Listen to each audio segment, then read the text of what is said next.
এই মুহূর্তে যে বড় খবরের দিকে নজর রাখবো, আবারও ভয়াবহ দুর্ঘটনা। জাতীয় সড়কে মারুতি বাইক সংঘর্ষ।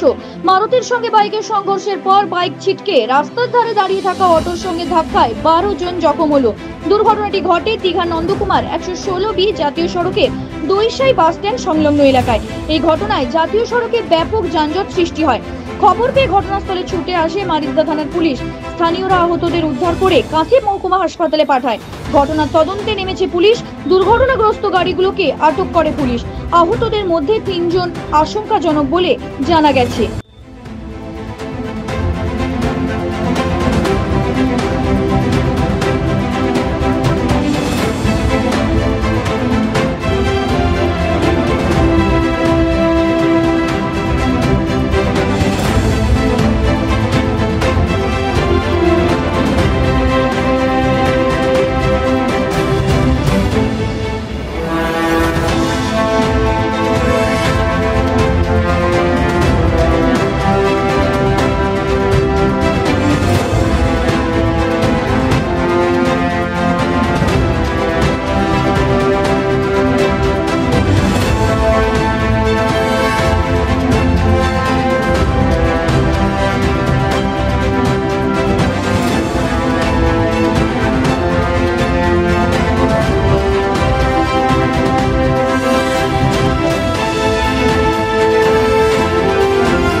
আজ জামাই ষষ্ঠী, যে কারণে রাস্তায় গাড়ি চলাচল খুব ব্যাপকভাবে চলছে।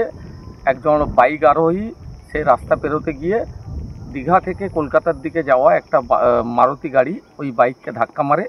বাইক আরোহী গিয়ে আবার অটোর সঙ্গে মুখোমুখি ধাক্কা হয়। ফলে বাইক আরোহী সহ অটোর ভেতরে থাকা যাত্রী সকলেই গুরুতর আহত। এমনকি মারুতির ভেতরে থাকা পর্যটক যারা দীঘায় এসেছিল তারাও গুরুতর আহত হয়েছে।